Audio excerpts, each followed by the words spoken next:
ఇక్కడ 3 square plus 4 square value 5 స్క్వేర్కి సమానం అవుతుంది. అంటే అంటే రెండు సంఖ్యల వర్గాల మొత్తము మూడో సంఖ్య యొక్క వర్గం మొత్తానికి సమానమైతే వాటిని పైథాగరన్ త్రికాలు అని అంటారు. ఇక్కడ వచ్చి 3, 4, 5ని పైథాగరన్ త్రికాలు అని అంటారు. ఇక్కడ చూడండి 3 3 9, 4 4 16 మొత్తం యాడ్ చేస్తే 25 కదా. 25ని 5 స్క్వేర్ అని రాస్తామంటే ఈ రెండిటి వర్గంలో మొత్తము దీనికి సమానమైంది కాబట్టి ఇక్కడ 3, 4, 5లని పైథాగరన్ త్రికాలు అని అంటారు. Hi everyone, welcome to my channel Dhanraj lessons. ఈరోజు మనము 8th క్లాస్ మ్యాథ్స్లో వర్గములు వర్గమూలాలు ఈ చాప్టర్లో త్రికాలు పైథాగరన్ త్రికాలు గురించి నేర్చుకుంటున్నాం. ఓకేనా. తర్వాత నెక్స్ట్ ఇంకొక నెంబర్ ఏమి ఇచ్చారంటే 6, 8, 10 అన్నారు. అది కూడా చూద్దాం. చూడండి 6, 8, 10 దీన్ని ఇది ఫాలో అవుతుందా లేదా చూద్దాం. ఇప్పుడు 6 స్క్వేర్ ప్లస్ 8 స్క్వేర్ వాల్యూ 10 స్క్వేర్కి సమానము అని 6 6 36, 8 8 64 కదా. మొత్తం యాడ్ చేస్తే 100 అవుతుంది. ఈ 100 అంటే 10 స్క్వేర్ కదా, 10 10 100. సో ఇక్కడ కూడా 6, 8, 10 అనేది పైథాగరన్ త్రికం అవుతుంది.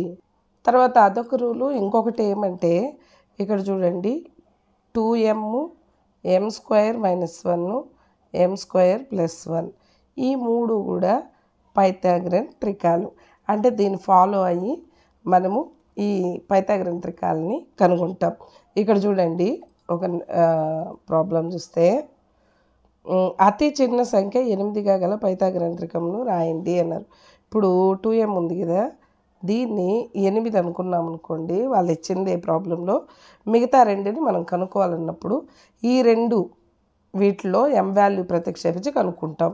ఇప్పుడు 2m నుంచి 8 ఈక్వల్ చేసామనుకోండి, m వాల్యూ ఎంత అవుతుంది? 2 1 2 4 8 కదా. సో m వాల్యూ 8 అవుతుంది. 4 అవుతుంది. ఈ 4ని తీసి ఈ రెండిట్లో ప్రతిక్షేపించామనుకోండి, m స్క్వేర్ మైనస్ 1 అంటే 4 స్క్వేర్ మైనస్ 1, 4 4 16, 16లో 1 పోతే 15. ఇది ఒక నెంబరు, ఆల్రెడీ ఒక నెంబర్ వచ్చింది. ఇంకొకటి ఇక్కడ ఉంది చూసారా, m స్క్వేర్ ప్లస్ 1 అంటే ఏమి? m అంటే 4 కదా.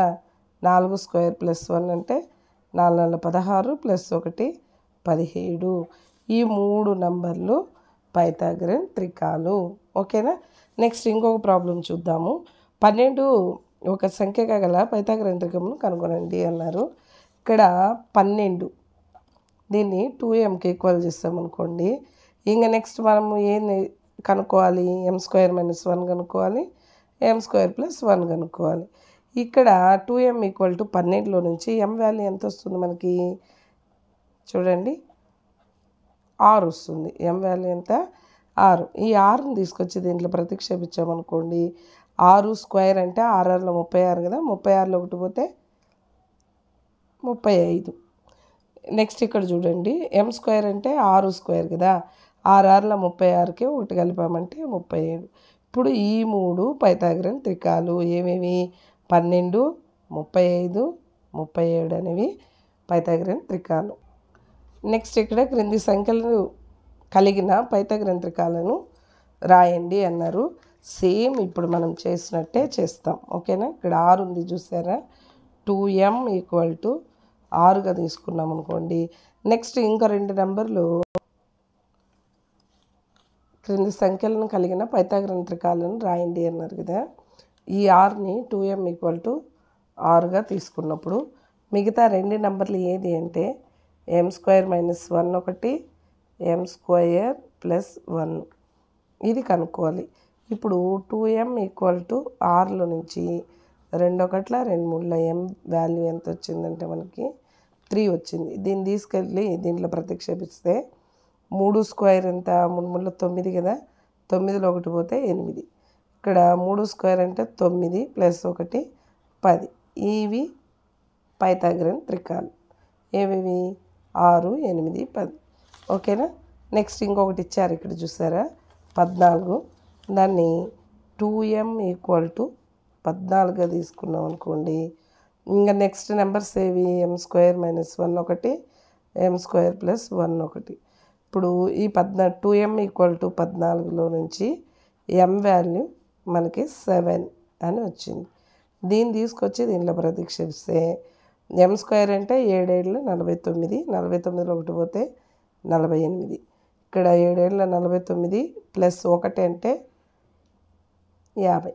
ఇవి 14, 48, 50 అనేది పైథాగరన్ త్రికాలు. ఓకే, నెక్స్ట్ ఇక్కడ చూసారంటే 2m ఈక్వల్ టు ఎంత 16 అన్నారు. నెక్స్ట్ m² - 1 m² + 1 ఇది కనుక్కోవాలి.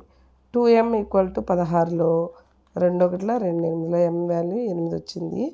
ఇక్కడ 8 8 64లో ఒకటి పోతే 63, 8 8 64 ఒకటి కలిపితే 65.